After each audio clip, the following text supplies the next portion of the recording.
પ્રભુ શ્રી ગોપાલાલજીનું 22મું વચનામૃત છે. એમાં એક પ્રસંગ આપેલો છે. આપણે આ વચનામૃતમાં તો સાંભળ્યો હોય, પણ આપણે આ નાની વાતમાં નથી લીધો. આમાં સત્સંગનું કેટલું મહત્વ છે અને સત્સંગ અને વૈષ્ણવી દેહ એ કેટલો ઉત્તમ છે એ પ્રસંગમાંથી આપણને જાણવા મળશે. એ પ્રસંગ આપણે આજે લઈએ છીએ. વચનામૃત 22મું ગોપાલાલજીનું, એની અંદર વચ્ચે આ પ્રસંગ છે. આ વચનામૃતમાં વૈષ્ણવનું સ્વરૂપ શું છે એ સમજાવે છે. અને વૈષ્ણવ એક દ્રઢ આશ્રયવાળા હોવાથી દુસંગ અને માયા મોહાદીનો નાશ કરીને પ્રભુના પરમપદને પામે છે. એ વાત મુખ્ય વચનામૃતમાં સમજાવવામાં આવે છે. વૈષ્ણવના સ્વરૂપનું મહત્વ કેટલું છે તેના ઉપરથી એક ગોકુળનાથજીના સેવકની વાર્તા વિચારીએ. એક ગામમાં એક વાણિયો રહે. તેને એક પુત્ર હતો. શ્રી ગોકુળનાથજીનો સેવક થઈને વૈષ્ણવ થયો. તે જ્યારથી વૈષ્ણવ થયો ત્યારથી જ્યાં ભગવદ્ વાર્તા નિત્ય થતી ત્યાં રોજે રાત્રે ભગવદ્ વાર્તા સાંભળવા માટે જાય. જો આપણે નિત્ય ભગવદ્ વાર્તા સાંભળવી જોઈએ એનું આપણને અહીંયા સમજાવે છે. એક દિવસ પણ ભગવદ્ વાર્તા સાંભળવાની ચૂકે નહીં. તેમ કરતા એક દિવસ તે વાણિયાના દીકરા માંદો પડ્યો અને દેહ છૂટી ગઈ. એટલે જો ભાર ભક્તિનો ભરીએ જો કીધું છે ને, એટલે આણે દેહ તો બધાને છોડવાની જ છે, પણ સત્સંગ આખું જીવન સાંભળ્યું. આપણે એ વસ્તુ પર ધ્યાન દેવાનું છે ને વાત આપણને ત્યાં લઈ જાય છે. ત્યારે તેનો અગ્નિ સંસ્કાર કર્યો એક નદીના કિનારે એક વૃક્ષ નીચે કર્યો છે. હવે આ વૈષ્ણવી દેહનો અગ્નિ સંસ્કાર થયો છે. હવે એક વૃક્ષ નીચે થયો છે. વૃક્ષ ઉપર 2 પ્રેત રહે. તેમાં એક પ્રેત પોતાના વાસનાને લીધે બહાર ભટકવા ગયો હતો.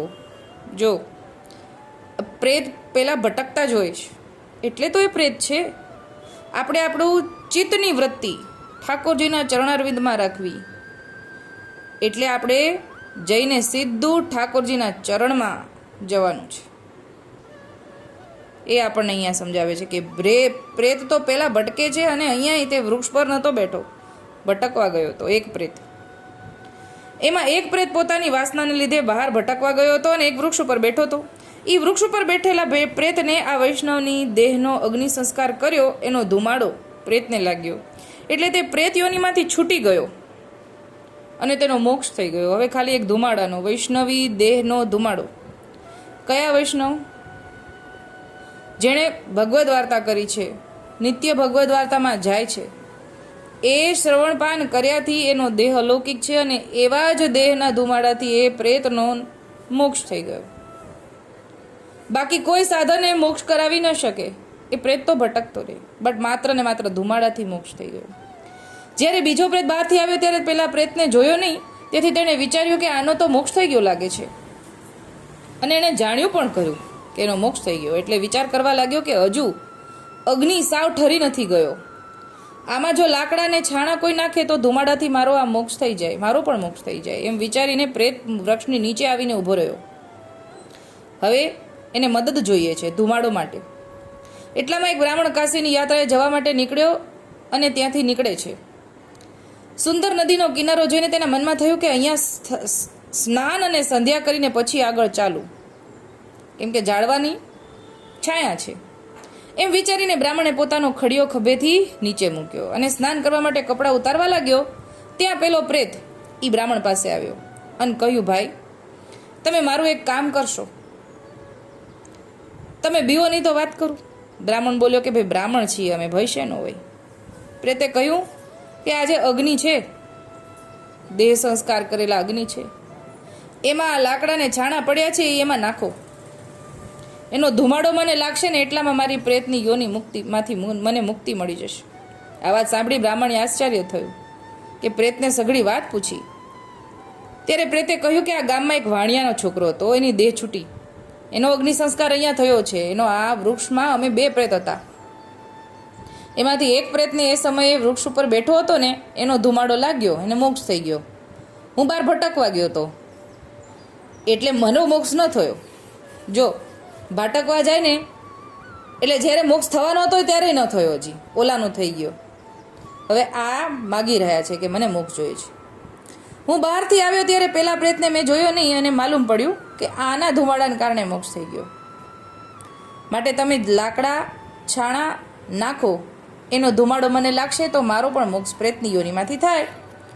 બ્રાહ્મણે વિચાર્યું કે લાવને જોઉં તો ખરી વાત શું છે. એટલે પેલા બ્રાહ્મણે ત્યાં પડેલા છાણા તે અગ્નિમાં નાખ્યા અને પેલો પ્રેત વૃક્ષ ઉપર બેઠો, એટલે કે બરોબર રીતે ધુમાડો મળે એટલે ઉપર જઈને બેઠો. તેને ધુમાડો લાગતા તે પ્રેત યોનિમાંથી છૂટીને દિવ્ય દેહ ધારણ કરીને આકાશ માર્ગે ચાલ્યો. આ બધુંય દ્રશ્ય પેલા બ્રાહ્મણે જોયું અને મનમાં વિચાર કરવા લાગ્યો કે કાશીની યાત્રા કરીને આ દેહ પાડવાથી મોક્ષ મળશે એની શું ખબર છે, પણ આ વાતની સાચી તપાસ કરીને હું પણ એ ધર્મનું પાલન કરું તો મારો પણ ઉદ્ધાર થઈ જશે. એટલે જો કાશીએ ગયા પછી ત્યાં પણ જઈને દેહ પડે ને ઉદ્ધાર થાય એની તો પાકી ખબર નથી, પણ આ તો એને નજરે જોયું છે કે જીવતા માણસનું તો ઉદ્ધાર તો થાય જ, પણ આ તો જે ભટકે છે એનોય ઉદ્ધાર માત્ર ધુમાડાથી થાય. એ કેવો ધર્મ હશે? એવું એને કુતૂહલ થયું કે આ તો જે ભટકે છે વખતોથી એનોય ઉદ્ધાર થઈ ગયો, આ તો હું જીવતા જીવતા જ મારો ઉદ્ધાર કરું ને. જેના ધુમાડાથી પ્રેત યોનિમાં રહેલા જીવની મુક્તિ પામે તો પછી એવો ધર્મનું પાલન કરનારને અધિક ફળ મળે, એમાં શું નવાય? આમ વિચારીને બ્રાહ્મણ સ્નાન સંધ્યા પતાવીને ગામમાં ગયો. તપાસ કરતા એક વાણિયાનો દીકરો ગુજરી ગયો છે ને બધું માલુમ પડ્યું. વાણિયાના ઘરે તપાસ કરીને સઘળી બનેલી હકીકતની વાત વાણિયાને કહી. એટલે હવે વાણિયાને વાત કરી દીધી કે ભાઈ આ રીતે પ્રેતનો મોક્ષ થયો. તેને પૂછ્યું કે તે કયો ધર્મ પાળતો હતો. ત્યારે વાણિયાએ કીધું કે ગોકુળના ગુસાઈ શ્રી ગોકુળનાથજીનો સેવક થઈને વૈષ્ણવ થયો હતો અને નિત્ય ભગવદ મંડળીમાં ભગવદ વાર્તા સાંભળવા જતો, એટલી મને ખબર છે, બીજું હું જાજુ જાણતો નથી. એથી તે બ્રાહ્મણે કાશી જવાનો વિચાર માંડી વાળીને ગોકુળ ગયો. હવે જો એને કાશી જવાનો વિચાર ફરી ગયો, કેમ કે એનાથી પણ ઉત્તમ એ સાધન માર્ગ કરતાં પુષ્ટિ માર્ગ ઉત્તમ છે. એટલે હવે ગોકુળ જાય છે અને ગોકુળનાથજીને બધી વાત કરી. ગોકુળનાથજી તેની સરાહના કરતા કહ્યું કે વૈષ્ણવ તો એવો જ હતો, તે નિત્ય ભગવદ મંડળીમાં ભગવદ વાર્તા સાંભળવા જતો, એના હૃદયમાં પ્રભુ બિરાજતા, તેથી તેની દેહી શુદ્ધ થઈ ગઈ હતી. જ્યારે ભગવદ વાર્તા સાંભળીએ ને ત્યારે ઠાકોરજી હૃદયમાં બિરાજે. ધીરે ધીરે ધીરે શ્રવણપાન કરીએ ને એટલે આપણા હૃદયમાં રહેલા મળ બધા નાશ પામતા જાય. એ અહીંયા ગોકુળનાથજીએ અહીંયા વાત કરી કે એની દેહ શુદ્ધિ થઈ ગઈ હતી.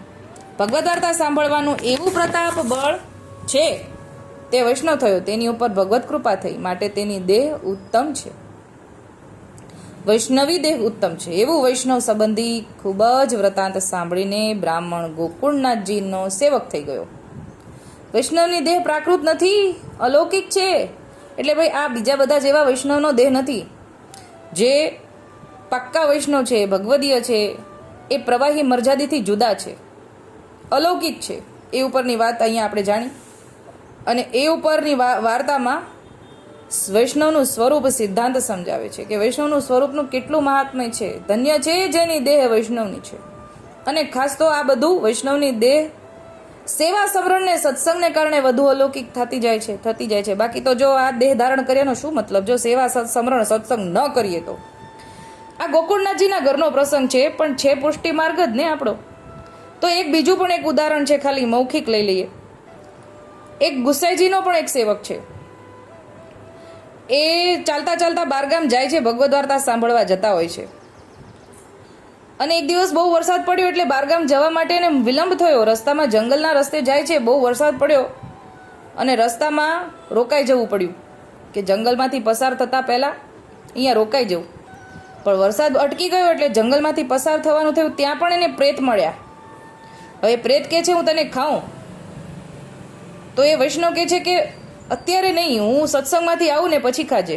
મારે સત્સંગ બાકી રહી જાય તો હું સત્સંગ કરીને જ ચાલીશ, તો તું જરૂર ખાજે. થોડી આનાકાની કરી પછી પ્રેતને વિશ્વાસ આવ્યો કે ઠીક છે તમે જઈ આવો, વળતા તો હું ખાઈશ. પછી એ સત્સંગમાંથી બીજે દિવસે આવે છે પાછા અને બોલાવે છે પ્રેતને. અને એ પ્રેત કહે છે કે તમે તો ભલા માણસ છો, સામેથી બોલાવો છો? તો કે હા, મેં વાયદો કર્યો છે, હું આવું જ. હવે એના સત્સંગી આવેશ, પેલા સત્સંગીમાં જતા હતા, હવે સત્સંગમાંથી આવ્યા ને તો સત્સંગનો આવેશ એવો બધો છે ને એના દર્શન માત્રથી પ્રેતની બુદ્ધિ નિર્મળ થઈ ગઈ. એટલે કે ખાવાનો વિચાર માંડી વાળ્યો. એટલે કે છે હવે મારે તમને ખાવા નથી, તમે જે સત્સંગમાંથી જઈને આવ્યા છો ને એનું ફળ આપો મને, ખાલી મારે તમારો જીવ નથી લેવો.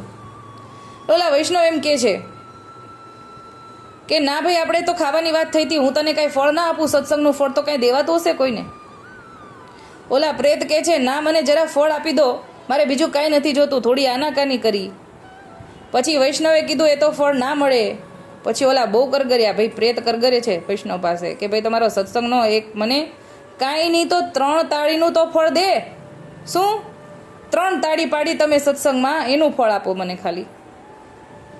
પછી વૈષ્ણવે તો ના પાડી, પણ આકાશવાણી થઈ હતી ત્યારે કે પરમારથ કરવો જોઈએ વૈષ્ણવે.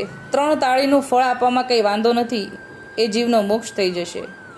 જેવી 3 તાળીનું ફળ હું તને આપું છું એમ સંકલ્પ કર્યો, એ દેહ એ પ્રેત પણ આવી જ રીતે આપણે અહીંયા વાર્તામાં આવ્યું ને એવી જ રીતે દેહ ઉપર પહોંચી ગયો, મોક્ષ થઈ ગયો, દિવ્ય દેહ ધારણ કરીને મોક્ષ થઈ ગયો. એટલે આ ખાલી 3 થાળીનું ફળ પણ પ્રેતને મળ્યું ને સત્સંગનું. તો અહીંયા પણ ગોકુળનાથજીના સેવક જે છે સત્સંગમાં જાય છે, એનો ખાલી ધુમાડો ઉડ્યો, મોક્ષ થઈ ગયો. ઓલાએ 3 તાળીનું ફળ આપ્યું, એનો મોક્ષ થઈ ગયો પ્રેતનો. તો મારા વાલા, આપણે તો આ દેહે આનંદ લેવાનો છે. આ દેહ એવો ઉત્તમ છે જેને સાર્થક કરીએ મારા વાલા. આપણે તો ઠાકોરજીનું ચરણું આ ભૂતલ પર રહીને અહીંયા જ અનુભવ કરવાનો છે. એવો આ દેહ છે, એટલો અલૌકિક છે.